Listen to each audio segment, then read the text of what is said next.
네, 국제뉴스 선재규 선임 기자 나와 계십니다. 안녕하세요. 안녕하세요. 네, 우리는 11월이 이제 시작이 됐고요. 네, 미국은 10월 마지막 거래일 끝났다. 그 마감 상황도 방금 전해드린 바가 있는데 이제 11월 초 하면 무엇보다도 미국 대선 드디어 시작이 되고 이제 결과도 알 수 있을 텐데 정말 막판까지 초접전인 것 같습니다. 어떤 상황입니까? 이제 나흘 남았습니다. 네. 그런데도 뭐 지금 막판 초접전 혼전 양상은 계속되는 걸로 그렇게 조사가 됐습니다. 다만 이제 아까 이마란 특파원도 잠깐 언급을 했지만 네. 그 해리스가 이제 그동안에 트럼프가 좀 이렇게 좀 치고 올라오다가 해리스가 조금 좀 만회하는 듯한 그런 양상인데 그래도 역시 초접전이란 그 큰 구도는 변함이 없습니다. 네. 이코노미스트가 그저께 자체 예측 모델을 공개를 했는데요. 이론상으로 두 후보가 똑같이 그 대의원단 269명씩 나눠 가질 가능성도 있다는 겁니다. 물론 이거는 이론적인 거고.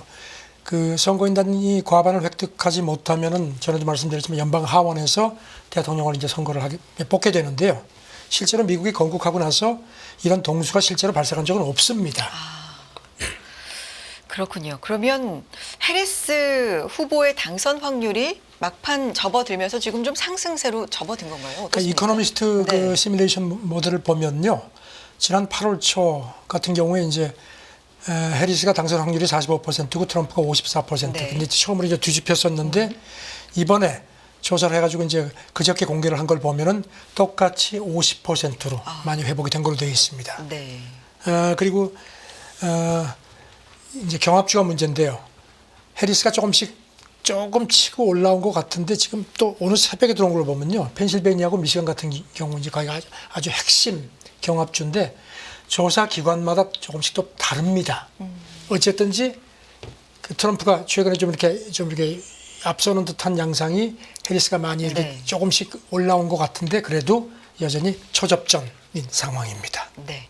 정말 끝까지 지켜보게 하는 그런 대선이란 생각이 드는데 미국 컬럼비아 대학하고 함께 선거 예측 모델 이코노미스트가 이제 개발을 했는데 네. 거기에 따라서 나온 결과들도 좀 소개해 주시면요. 이게 이제 네. 그 미국 주 단위 여론조사하고 그다음에 해당 지역의 그 경제 통계, 그다음에 과거 선거 결과, 그다음에 인구 특성 같은 걸 이제 전부 묶어서 이제 시뮬레이션하는 방식이거든요. 그래서 네. 이제 꽤 신뢰도가 있다는 평가를 받는데, 그리고 또 이제 이거는 이제 미국 언론 보도를 보면은 트라팔가 같은 여기는 이제 트럼프한테 좀 호의적인 그런 이제 여론조사 기관인데 거기서도 해리스가 최근에 조금 좀 이렇게 좀 회복되는 듯한 그런 양상이라는 겁니다. 네.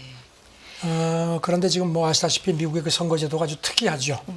48개 주, 메인하고 네브라스카를 빼고는 한 표라도 더 있으면 승자 독식이죠. 선거인단을 다 가져가기 때문에. 그래서 이제 이런 제도 때문에 실제 선거에서는 이제 이게 또 여론조사, 이게 또 어떻게 될지 모른다는 겁니다. 그래서 이번에 자오는 이코노미스트가 분석을 한 거 보면은 이번에 이기는 후보가 2020년 대선 때는 이제 바이든이 선거인단을 306명을 확보를 했었는데 그것보다 더 많이 확보할 확률은 40% 정도밖에 안 된다는 겁니다. 네. 그리고 이제 아까 이론적으로 똑같이 269명씩 나눠 가질 가능성도 배제할 수 없다고 했는데 그게 실제로 그렇게 될 확률은 1% 미만이다. 이렇게 조사를 하는데 지금 보니까 트럼프 캠프가 지금 유사시에 대비해가지고 뭔가 좀 명분을 좀 가지려는 것 같습니다.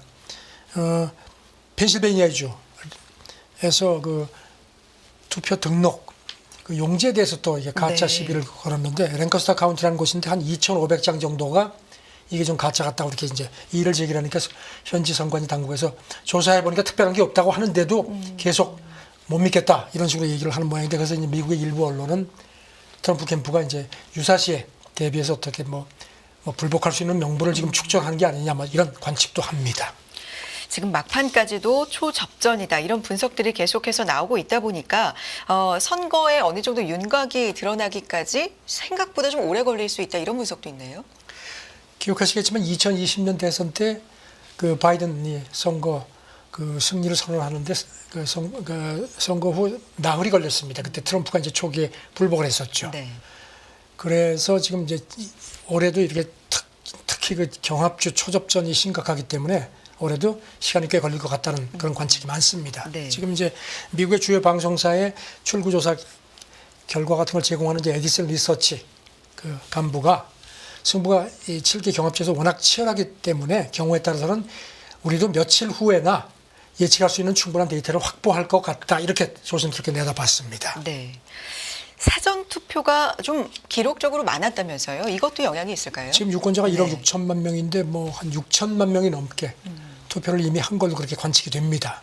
그리고 또 갤럽이 조사를 해보니까 그 이제 앞으로도 며칠 더 남았으니까요. 사전 투표하겠다는 것까지 합치면 응답률이 54%, 당일 투표는 42%, 그러니까 훨씬 더 많습니다. 네.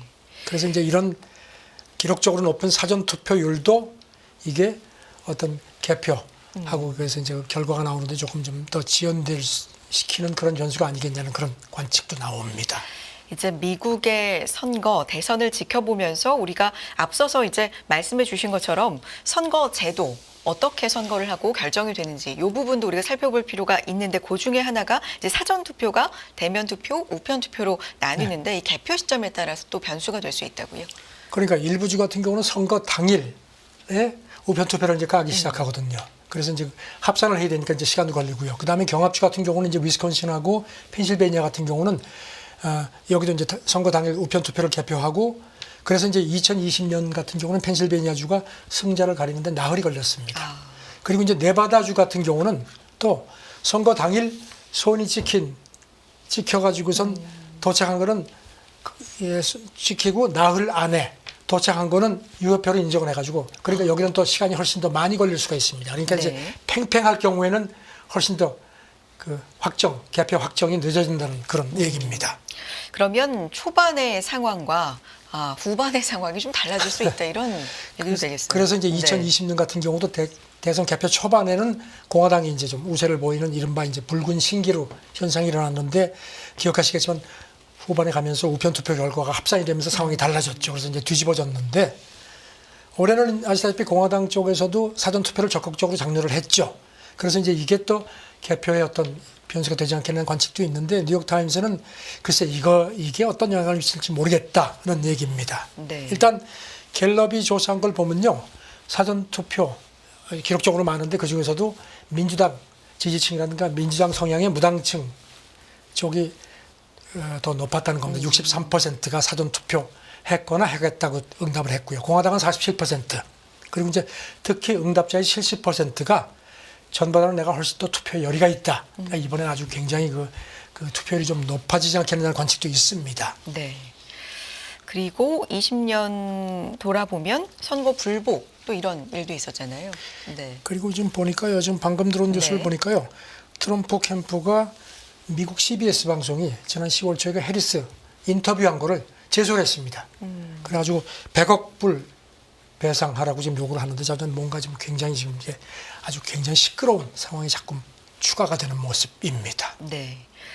2020년에도 앞서서 말씀해 주신 것처럼 펜실베이니아가 승자를 가리는데 나흘이 걸렸다고 네. 말씀해 주셨는데 이번 역시 펜실베이니아가 최대의 승부처라고 또 꼽히는 만큼 네. 어떻게 될지 정말 좀 시간이 걸릴 수도 있겠다. 그런 생각이 듭니다. 자, 다음 얘기 넘어가 보겠습니다. 미국에서 고병원성 조류 인플루엔자, 돼지 감염이 처음 확인됐다고요? 어떤 얘기입니까? 그동안에 젖소하고 가금류를 통해서 이제 확산이 되어 왔는데 이번에 네. 돼지에서 처음으로 감염된 게 확인이 됐습니다. 오리건주 작은 농장인데 여기서 이제 처음 감염된 걸로 미국 농무부가 발표를 했습니다. 그래서 이제 조치를 했다고 하고 양하고 염소 같은 다른 동물에 대해서도 지금 감염 여부를 조사한다고 그렇게 밝혔습니다. 네. 그런데 돼지고기 공급 그러면 이게 자연스럽게 연결이 돼서 좀 걱정이 그런데 되는데. 이 농장에서 그 사육되는 돼지가 상업용 식품 공급은 안 됐다는 겁니다. 그래서 미국 농무부도 미국의 돼지고기 그 수급에는 큰 영향이 없다. 그리고 안전이 문제가 없다는 얘기를 하고요. 그렇지만 이제 그 전문가들 얘기는 돼지 사이에서도 만약에 바이러스가 퍼지게 되면 이거는 문제가 커질 수 있다는 걱정이 나옵니다. 지금 보면은 올 들어서 미국 같은 경우는요, H5N1 고병원성 바이러스가 14개 주에서 한 400여 개 낙농장으로 확산했고 지금까지 이제 여기서 접촉한 게 주로 이제 농장 근로자들이죠. 36명이 양성 판정을 받은 상태입니다. H5N1 이 얘기는 사실 지속적으로 좀 얘기가 좀 나오는 것 같아요. 뉴스도 전해지고요. 그래서 이달부터는 미국 전역을 대상으로 뭐 조사한다 뭐 이런 얘기도 있고요. 인간 감염 위험 얘기는 계속 나오잖아요. 지금 북반부가 이제 겨울철에 들어가니까 철새도 이동하고 네. 하니까 이제 더 걱정들이 큰 거죠. 그 미국 농무장관이 어제 로이터 이제 보도된 회견에서 이제 그동안에 이제 미국 농부가 너무 좀 이렇게 좀 느슨하게 있는 거 아니냐는 비판이 많았거든요. 그래서 그런지 이달부터 미국 전역을 대상으로서 우유의 그 H5N1 바이러스가 이것부터 우유가 안전한지를 테스트를 하겠다고 밝혔습니다. 네. 그러면서 이제 이 사람 얘기가 지난 8월 말 이후에만 캘리포니아 같은 경우에서 한 200여 개 낙농장에서 젖소가 감염된 게 확인됐다. 그래서 검사를 강화하는 거라고 얘기를 했습니다. 그리고 일단은 바이러스 감염이 확인된 지역부터 테스트를 하고 그 다음에 감염이 안 된 지역으로도 확대를 하겠다고 덧붙였습니다. 알겠습니다. 인간 감염에 대해서는 여전히 좀 그럴 일단 가능성이 뭐 낮다. 미국 질병통제예방센터도 아직까지 사람이 네. 이 H5N1에 직접 감염될 위험은 여전히 낮다는 점을 강조를 합니다.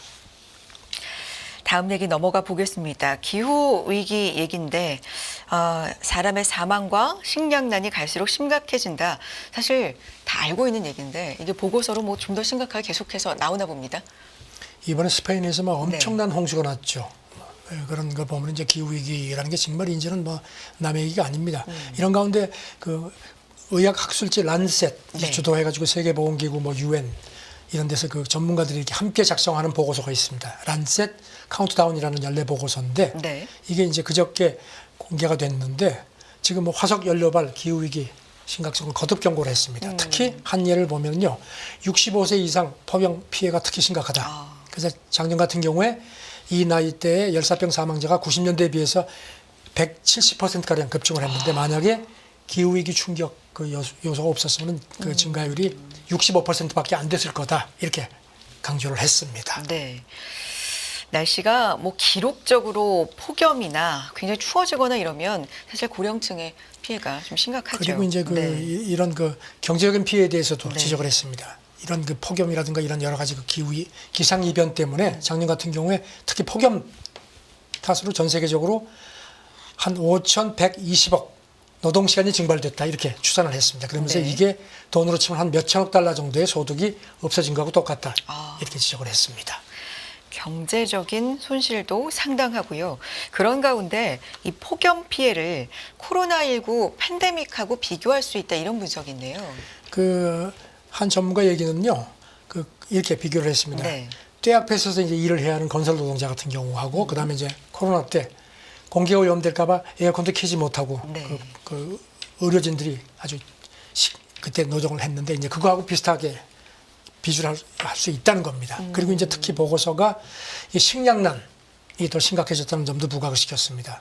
작년 같은 경우에 전 세계 경작지의 한 많게는 48%가 극심한 가뭄 피해를 입었다고 했고요. 그래서 이것 때문에 한 2010년까지의 한 20년, 한 30년 정도에 1억 5천만 명 이상이 더 식량 부족으로 고통을 받는 그때에 비해서 더 받고 있다는 겁니다. 네. 그런가 하면 또 폭우 때문에 작년 같은 경우에 경작지의 60%가 피해를 봐서 식수도 오염되고 전염병도 창궐 했다는 겁니다. 그래서 이제 이 보고서가 이제 다음 달 11일부터 아제르바이잔 수도 바쿠에서 제29차 유엔 기후변화 협약 당사국 총회 COP29라고 부르죠. 이게 열리는데 특히 기후위기 이 대응 재원 마련을 위한 이른바 기후재정 이거 반드시 확립해야 된다고 거듭 촉구를 했습니다.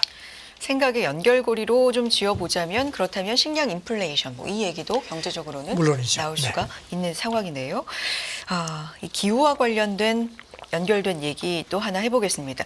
선진국들은 거의 쓰지 않는 이 IMF의 특별 인출권을 개도국들이 자연 보호를 위해서 쓰도록 하자 이런 제안이 있었습니까? 지금 콜롬비아에서 제16차 유엔 생물 다양성 협약 당사국 총회 COP16 이게 열리고 있죠. 거기 멕시코 환경장관이 이렇게 제의를 했습니다. 그 국제통화기금 특별 인출권을 선진국들이 거의 쓰지 않는데 그거를 개도국들이 자기들 이제 부채도 많은데 더 돈을 받으면 또 이게 부채가 늘어나니까 이거를 갖다가 쓰면서 그 대신 자연보호 노력을 하는 걸로 이렇게 탕감을 해주는 방법이 어떠냐 이렇게 제의를 했습니다. 그러면서 이제 이 콜롬비아 대통령도 비슷한 제의를 했거든요. 그래서 그런 차원에서 이게 현실성이 있다는 겁니다. 그런 식으로 하면은 개도국들이 생물 다양성 보호 노력도 활용할 수 있고 부채도 더 늘어나지 않는 이중 효과가 있다 이렇게 강조를 했습니다. SDR에 대해서 잠깐 설명을 좀 간단히 해주시면요. 이게 지금 그 이른바 페이퍼 골드라고 하죠. 이게 그러니까 실제로 어떤 그 통화는 아닙니다. 그 IMF가 1969년에 국제 준비 통화로 이제 달러하고 금을 쓰는데 이제 그 문제점을 보완하기 위해서 그 이듬해 이걸 도입을 했습니다. 이제 가상 통화입니다. 보조적인 준비 자산이죠. 그래서 이제 출자 비준의 지분에 따라서 이제 상영할 수 있는데 선진국들은 거의 꺼내 쓰지 않고 있거든요. 그래서 이거를 개도국들이나 신흥국의 그 자연 보호 노력에 이걸 쓸 수 있도록 하자는 겁니다. 네, 알겠습니다. 콥29 얘기 좀 이어가 볼까요? 게오르기에바 IMF 총재가 참석을 안 한다 뭐 이런 얘기가 있고요. 관련된 얘기 좀 전해주세요. 그 국제통화기금 대변인이 그 총장이 이제 이 총재가 너무 바빠가지고 이제 페루 에이펙 포럼하고 그다음에 브라질 G20 정상회담 일정이 이제 겹치기 때문에 콥29에 참석하지 못한다. 네. 대신 부총재가 대표단을 이끌 거라고 했는데 이 게오르기에바 총재는 작년까지 3년 연속 그 이 유엔 그 기후 변화 당사국 총회에 참석을 했습니다. 그리고 이제 기후 위기에 대한 얘기했는데 아무래도 이제 총재가 가지 않으니까 조금 좀 김이 빠지지 않냐는 그런 걱정들이 있습니다. 네. 지금 블룸버그 통신 보도를 보면은 이 밖에도 그 글로벌 그 정치, 뭐 재계, 거물들이 다수가 참석을 안 하는 모양입니다. 그래서 지금 이렇게 되면은 그러지 않아도 지금 김이 좀 빠져 있는 상태 아니냐. 그런데 이런 가운데 그 파푸아뉴기니 이게 이제 기후 위기 피해가 특히 심한 태평양 섬나라죠. 여기 외무장관이 어제 AFP하고 회견하면서 나 이번에 안 간다. 왜냐하면은 가봐야 아무 소용도 없다. 선진 탄소 배출하는 주요국들이 똘똘 뭉쳐가지고 대책은 전혀 내놓지 않고 제트랙 시차 때문에 와가지고 회의장에서 졸기만 하는데 거길 내가 가서 뭐 하겠느냐 이렇게 또 보이콧까지 했습니다. 네. 알겠습니다. 근데 이 행사라는 게 사실 저도 보면 누가 거기에 그럼요. 참석을 하느냐에 따라서 의미가 있죠. 네, 네. 상징성이 좀 달라지긴 하는데 정치 경제의 거물이 참석하지 않을 것이다. 그런 얘기가 나온다는 거죠. 알겠습니다. 글로벌 재생 에너지 기술 시장이 급속 확대된다. 규모가 어느 정도로 예측됩니까? 국제에너지기구가 네. 그저께 보고서를 냈는데요. 지금 작년 같은 경우에 한 7천억 달러, 우리 돈으로 한 966조 원 정도였는데 2035년까지 한 2조 달러, 한 3배 정도 늘어날 것 같다고 봤습니다. 특히 광전지, 풍력터빈, 전기차, 배터리, 히트펌프 기술 분야 같은 경우도 한 5,750억 달러, 한 3배 정도 늘어날 거다 얘기를 했습니다. 네. 공개 회견에서 했던 얘기들도 좀 전해주세요. 그 사무총장이 네. 보고서 공개 회견하는 회견에서요. 이렇게 신에너지 시대가 이제 다가온다. 그러니까 각국이 이런 에너지하고 산업하고 무역 3개 축의 연계가 더 심해질 테니까 여기 따라서 뭔가 정책 전환이 쉽진 않겠지만 그래도 해야 된다. 그러니까 거기에 우리 보고서가 상당한 데이터를 백업해서 했기 때문에 이게 도움이 될 거라고 강조를 했습니다. 네. 그리고 이제 이른바 그 배출 4강 중국, 미국, 유럽연합, 인도 여기 투자 상황도 설명을 했습니다. 그러면서 중국이 지금까지 이런 클린 에너지 기술 창출에서는 선두고 앞으로도 당분간 그렇게 될 것 같다고 그렇게 전망을 했습니다. 알겠습니다. 그리고 네. 이제 덧붙이기를 중남미, 아프리카, 동남아 같은 신흥 개도국들 지금 이 클린 에너지 기술부터 창출하는 밸류의 한 5%밖에 차지를 못하고 있는데 시장을 앞으로 크게 키우려면은 여기도 키워야 된다는 겁니다. 그래서 그러자면은 파트너십 같은 것도 좀 해주고 투자도 확대해주고 금융 비용을 낮춰주는 게 필요하다. 좀 표현이 그렇지만 키워서 뭐 이렇게 뭐 한다는 그런 네. 의미도 있는 것 같아요. 일단 이 국제 에너지 기구라는 게 이제 석유 소비국들 이익을 대변하는데 이제 이런 클린 에너지 쪽에 관심을 갖는다는 것은 긍정적인 현상 같습니다. 알겠습니다. 여기까지 듣도록 할게요. 손재규 선임 기자와 함께 국제뉴스 알아봤습니다. 오늘 말씀도 고맙습니다. 감사합니다.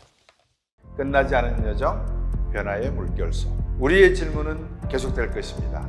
거대한 역사로 읽는 인간의 욕망과 부의 흐름. 새로운 부의 미래를 알려드립니다. 자본주의의 적은 자본주의.